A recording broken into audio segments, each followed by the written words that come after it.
आज हम लोग सीखेंगे अभ्यास 12A। और ये जो अभ्यास है इसमें कुल 7 प्रश्न हैं, ठीक है।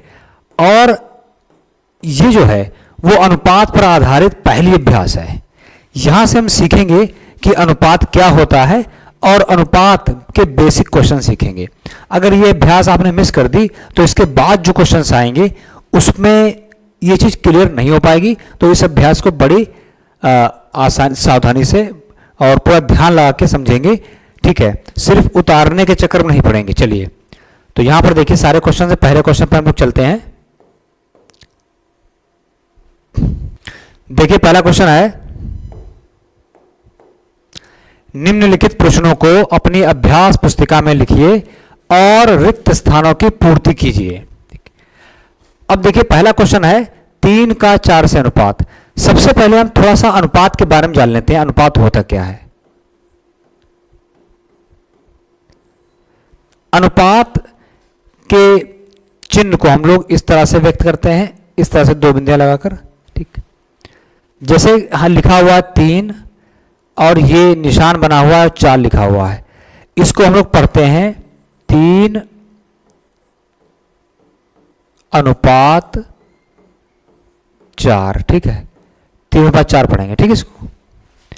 और 3 अनुपात 4 को हम ऐसे भी लिख सकते हैं 3/4। तो अगर 3/4 कहीं पर लिखा हो तो इसका मतलब यह है कि उसे हम 3 अनुपात 4 लिख सकते हैं, 3 अनुपात 4, ठीक। तो बस इतना बेसिक आप समझ लें, ठीक। इसे 3 अनुपात 4 पढ़ेंगे और ये 3/4 को ही हम 3 अनुपात 4 करते हैं। इसका मतलब ये जो भाग का है ये अनुपात है, ठीक है। चलिए, तो पहला क्वेश्चन देखते हैं, 3 का 4 से अनुपात। तो 3 का 4 से अनुपात, 3 पहले अनुपात का निशान लगा देंगे और 4 लगा देंगे, ये हो गया आंसर। तो इसमें 3 लिख दिया जाएगा, या अनुपात का निशान पहले से लगा है, यहाँ 4 लिख दिया जाएगा, ठीक। इसी तरह दूसरा क्वेश्चन देखेंगे, 5 का 3 से अनुपात। तो सबसे पहले 5 लिखेंगे, अनुपात 3 लिख देंगे इसमें, ठीक।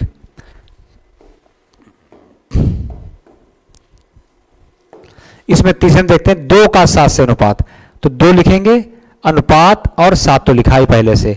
4 का देखिए से अनुपात, देखिए इसको क्या पढ़ोगे आप, 4 का 7 से अनुपात। तो यहां पर क्या लिखेंगे हम लोग, 7 लिख देंगे।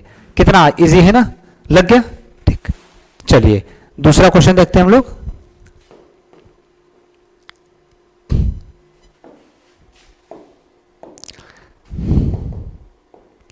क्वेश्चन नंबर 2 देखेंगे, अनुपात में व्यक्त कीजिए। देखिए अब पहले अनुपात था, उसे शब्द में कन्वर्ट करना था, अब उल्टा है।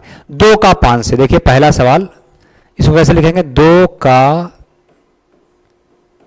5 से अनुपात जो है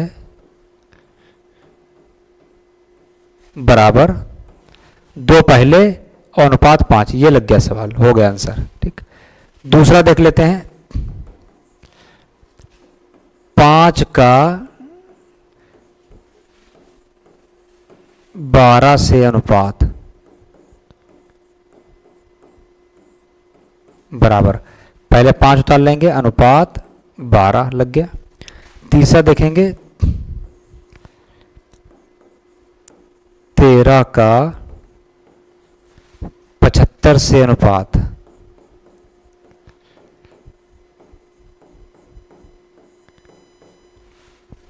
तेरह पहले लिख लेंगे, अनुपात का निशान और 75 75 हो गया।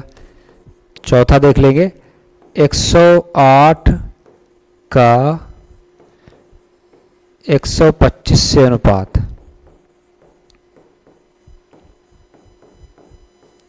बराबर क्या आएगा, पहले 108 है तो 108 लिख देंगे, अनुपात 125 है ना। कितना इजी, ठीक। इसे पढ़ेंगे 2 का 5 से अनुपात, 5 का 12 से अनुपात, 13 का 75 से अनुपात, 108 का 125 से अनुपात है। कितना इजी है, ठीक। चलिए इसे उतार लीजिएगा आप लोग। क्वेश्चन नंबर देखेंगे तीसरा,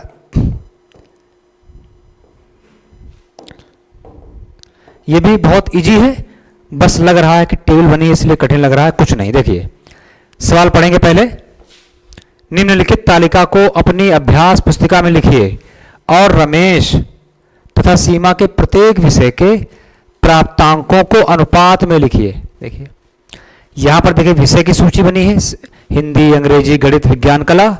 रमेश के अंक, यहां रमेश के अंक, हिंदी में रमेश ने 60 अंक प्राप्त किए, अंग्रेजी में रमेश ने 53 अंक प्राप्त किए, गणित में रमेश ने 75, इसी तरह से विज्ञान कला में। अब सीमा के अंक देखिए, हिंदी में सीमा ने 53 अंक प्राप्त किए हैं, अंग्रेजी में 65, गणित में 62, इसी तरह से। ठीक, अनुपात देखिए बहुत आसान। अब रमेश के अंक और सीमा के अंक का अनुपात, हिंदी में 60-53 है। देखिए अनुपात क्या लिखा हुआ है, 60:53। तो हम बाकी भर देंगे, 53 और 65 लिख देंगे बस। 53:65 हो गया। इसको देख लीजिए, जो अंक पहले है उसका अनुपात पहले, और 62 हो गया।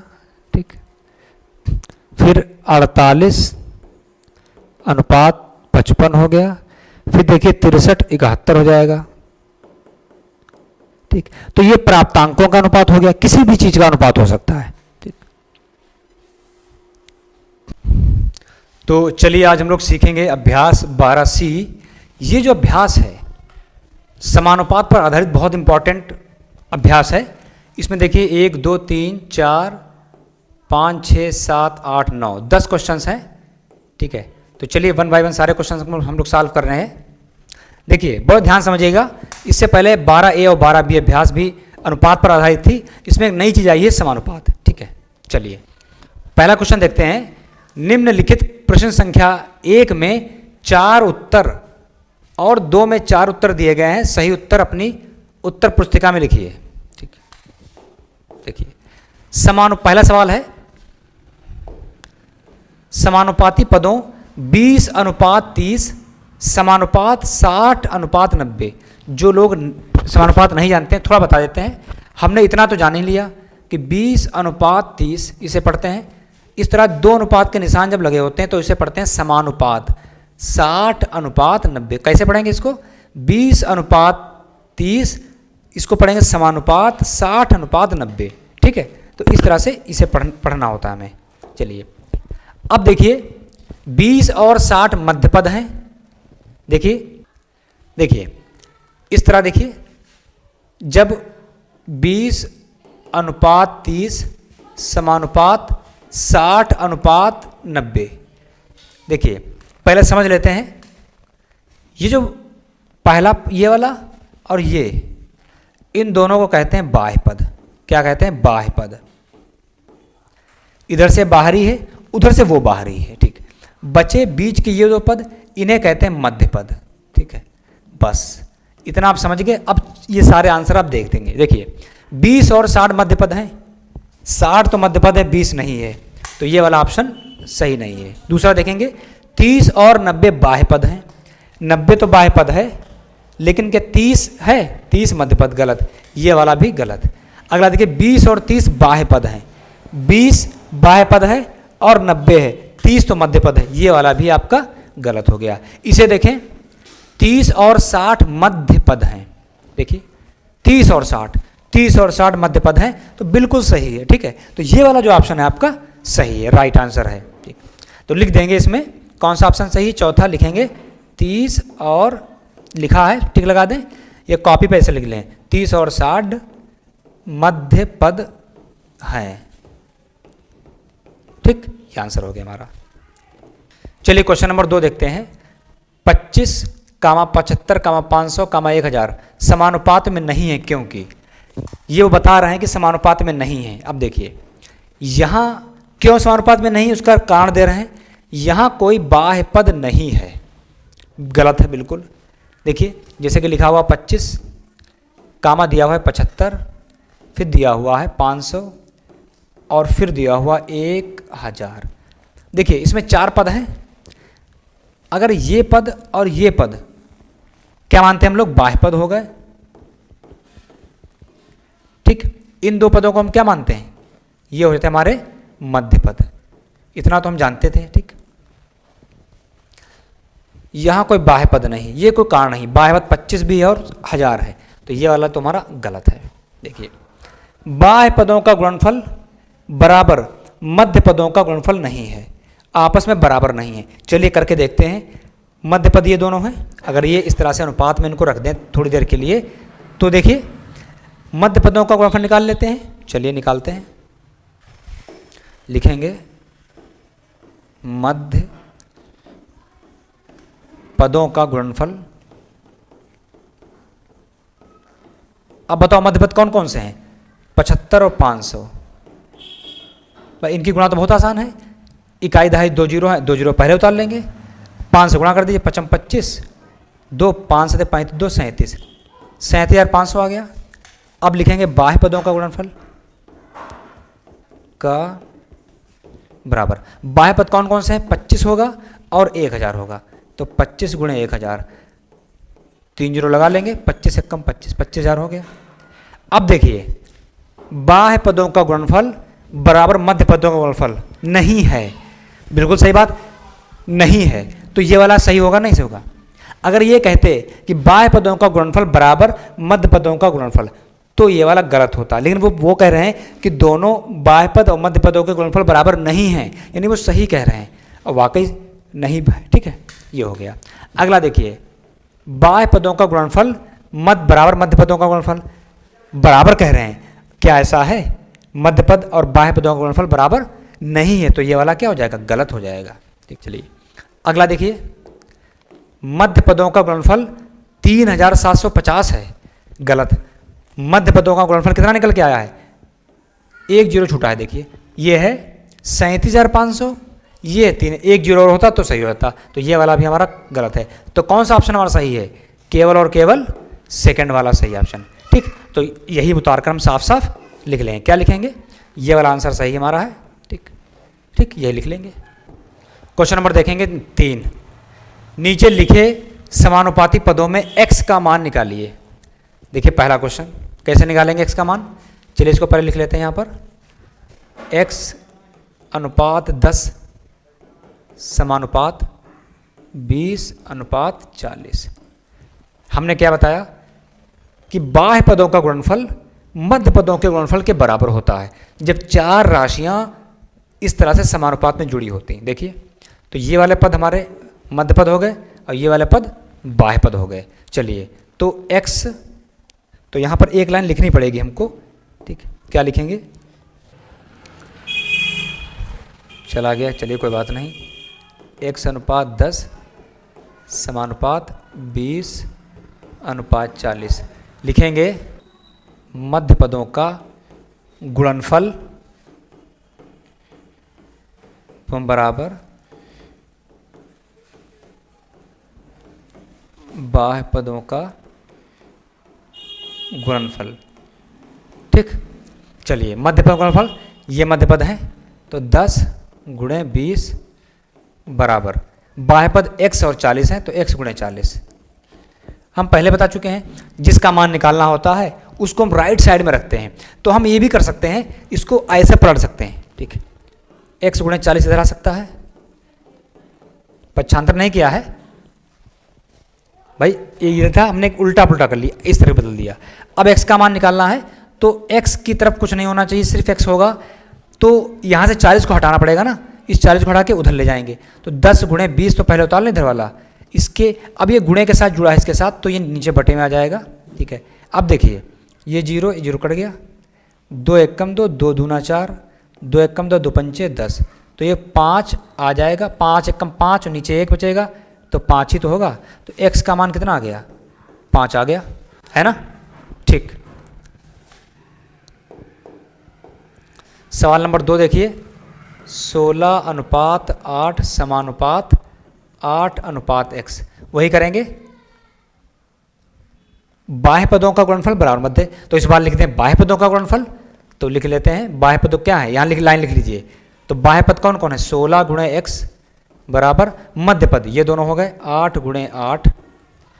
ये जरूरी नहीं है कि पहले मध्य पद का गुणनफल लिखो बाद में बाह्य पद का गुणनफल लिखो, चाहे चूंकि बराबर है ना, तो चाहे पहले बाह्य पद का गुणनफल लिख लो, चाहे मध्य पद बाद में लिख लो। लिख लिया हमने, इस बार हमने बाह्य पद को लिख लिया है। x का मान निकालना है, तो यहाँ से 16 को हटाना है, पहले 8 गुणे 8 उतार लिया, इधर 16 आ गया। अब देखिए 8 एक कम 8, 8 दूनी 16 हो गया, 2 एक कम 2, 2 चक्कू 8, तो देखिए ऊपर 4 कम 4 बचेगा, नीचे 1 तो 4 आ गया। तो x का मान कितना हो जाएगा? 4 हो जाएगा। ठीक, यहाँ पर लिखा नहीं हमने, चाहो तो चलिए लिख लेते हैं, वरना तुम सोचो क्या लिख दिया। बाह्य पदों का गुणनफल बराबर मध्य पदों का। ठीक, ऐसे लगाएंगे। सवाल नंबर 3 देखते हैं। 30 अनुपात 120 अनुपात x समानुपात ये हो गया। 30 अनुपात 120 समानुपात x अनुपात 300। ठीक, तो लिख लेंगे मध्य पदों का गुणनफल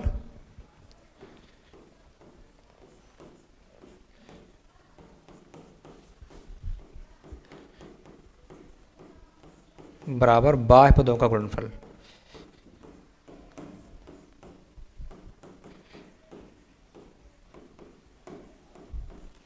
चलिए, मध्य पद कौन है? 120 गुणे x है बराबर 30 गुणे 300। मध्य पद ये हो गए, बाह्य पद ये हो गए। x का मान निकालना है, इसको उधर ले जाएंगे, पहले इधर का उतार लेते हैं बटे, कभी गुणा मत कर दीजिएगा। ठीक, गुणा नहीं की जाएगी, सरल करेंगे, कट गया। ठीक, अब देखिए 2 किससे काट सकते हैं? 6 से काट सकते हैं। 6 दूनी 12, 6 पंचे 30। फिर देखिए 30 से कट जाएगा, 2 1 कम 2, अब 2 1 कम 2, 2 पंचे 15, 30 होता है। तो ऊपर देखिए 15 गुणे 5 आ गया और नीचे तो 1 ही बचा है। तो 15 पचे कितना आ गया? ये आ गया 75 आ जाएगा आपका। तो ये x का मान हो गया 75 हो गया। ठीक है, सवाल चौथा देख लीजिए। 2.5 अनुपात x समानुपात 1.25 अनुपात 2.5। ठीक है, चलिए वही कर देंगे कि मध्य पदों का गुणनफल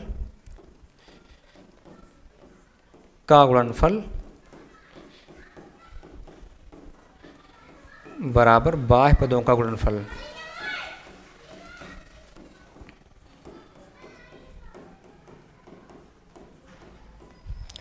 मध्य पद गुणनफल यानी x, भैया मध्य पद दोनों, x गुणे 1.25 बराबर बाह्य पद 2.5 गुणे 2.5 है ना। चलिए x का मान निकालना है, बाकी इधर का पहले उतार लेंगे और नीचे 1.25। इसको कैसे करें? देखिए कैसे करेंगे। देखिए दशमलव बहुत सिंपल है, दशमलव लगाया हमने। अब यहाँ क्या करेंगे? गुणे में 1 लिख के 1 जीरो लगा लेंगे। दशमलव के इधर 1 अंक है तो हम 10 लिख सकते हैं। दशमलव हटाया, 1 लगाया। इसी तरह से दशमलव ये हटाया, गुणा 10 भी लिख सकते हैं, है ना। ठीक, अब देखिए दशमलव हटाया हमने, दशमलव के इधर कितने अंक हैं? 2 अंक हैं, तो ऊपर 100 लिख सकते हैं। इसको ध्यान रखें, दशमलव के इधर जितने अंक हैं उतने जीरो लगा सकते हैं। तो ऐसे जीरो लगाने से अच्छा 10 लिखेंगे। ठीक, 10 लिख। अब देखिए 10 यानी 1 जीरो ये, 1 जीरो कट गया, 1 जो इसका कट गया। अब देखिए ऊपर कितना बचा? चलिए पहले लिख लेते हैं। यहाँ पर x बराबर 25 बचा गुणे 25 बचा बटे 125, यही तो है। देखिए अब पॉइंट हट गया ना, तो 25 बचेगा।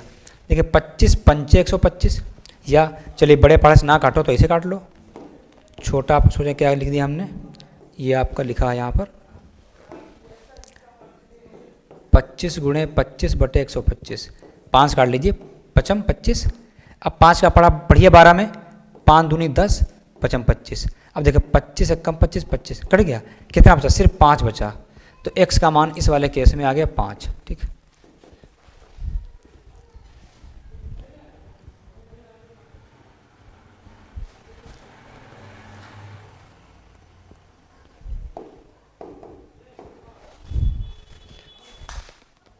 अब देखिए सवाल नंबर 4, निम्नलिखित कथन सत्य हैं या असत्य लिखिए। अब देखिए इसको, देखिए पहला सवाल, 1 अनुपात 2 समानुपात 2 अनुपात 4 लिखा है। ठीक, ये सत्य है, असत्य है। हम जानते हैं कि बाह्य पदों का गुणनफल बराबर मध्य पदों का गुणनफल। तो देखिए बाह्य पद कौन कौन? 1 4, तो 1 गुणे 4 बराबर मध्य पद के गुणा 2 गुणे 2। देखिए 4 एकम 4, 2 दूना 4, सही आया ना। तो ये वाला कथन कैसा इनका है? सत्य है। ठीक है, तो लिख देंगे, नीचे लिख देंगे सत्य है। ये लग गया सवाल, है ना, इस तरह से। दूसरा देखेंगे, अनुपात 3:4 और अनुपात 3:5 समानुपात है। इन्होंने भाषा में लिख दिया, इसको कैसे कन्वर्ट करेंगे? सवाल नंबर दूसरा इस तरह लिख सकते हैं, अनुपात है 3:4 अनुपात है 3:5, ये कह रहे हैं, ठीक। इसको हम लोग इस तरह लिख सकते हैं। चलिए, अगर इन दोनों की गुणा यानी मध्य पदों का गुणनफल बाह्य पदों के गुणनफल के बराबर आ रहा है, देखिए, तो 4 तियां 12 बराबर 3 पचे 15, क्या बराबर है? 12 15 के बराबर हो नहीं सकता, तो ये जो है कथन क्या है? लिखेंगे असत्य है। ये वाला जो है वो असत्य हो गया, गलत हो गया, ठीक। इसी तरह इसको लगाएंगे, 3 पुस्तकें अनुपात 12 पैसे। अब देखिए, इसको ध्यान से देखिए, थोड़ा अलग है। 3 पुस्तकें अनुपात 12 पैसे समानुपात 4 गायें अनुपात 16 कलम। अब देखिए गलत कैसे है, यहां पर 3 पुस्तक और 12 पैसे का अनुपात है, यहां पर 4 गायें और 16 कलम। देखिए, जब हम तुलना करते हैं तो समान चीज़ों से तुलना करते हैं। जैसे अगर यहाँ 3 पुस्तकें था तो यहाँ पर 4 पुस्तकें होना चाहिए था। यहाँ अगर 12 पैसे है तो ये वाला भी पैसा, यानी ये वाला, ये दोनों सेम होना चाहिए था। और पुस्तकें तो यहाँ भी पुस्तकें होना चाहिए था, या यहाँ गाय तो यहाँ भी गाय होना चाहिए था, यहाँ कलम तो यहाँ भी कलम। ऐसा नहीं हो सकता कि पुस्तकों गाय पैसे कलम, गलत। तो ये वाला कथन तो बिल्कुल गलत है, इसकी तुलना नहीं कर सकते, ये असत्य हो जाएगा। कैसा हो जाएगा? ये असत्य हो गया, ठीक। 4 पद समानुपात में हैं तभी होंगे जब चरम पदों का गुणनफल मध्य पदों का गुणनफल, बिल्कुल सही है। चरम पद का मतलब क्या है? जैसे कि मान लेते हैं एक सवाल, पहला ही सवाल ले लिया हमने, ये देखिए इस तरह से लिखा हुआ है, मध्य पदों का चरम इसको कहते हैं। चरम पद ये हो गए, बाहरी पद ये और ये। चरम का मतलब इस साइड में सबसे चरम पर वो है, सबसे लास्ट में है, ये वाला ये चरम पर है। तो ये दोनों अगर ऐसा है, बिल्कुल सही बात है। हम जानते हैं कि बाह्य पदों का गुणनफल मध्य पदों के गुणनफल के बराबर होता है, तो ये वाला भी कथन कैसा हो गया? सत्य हो गया।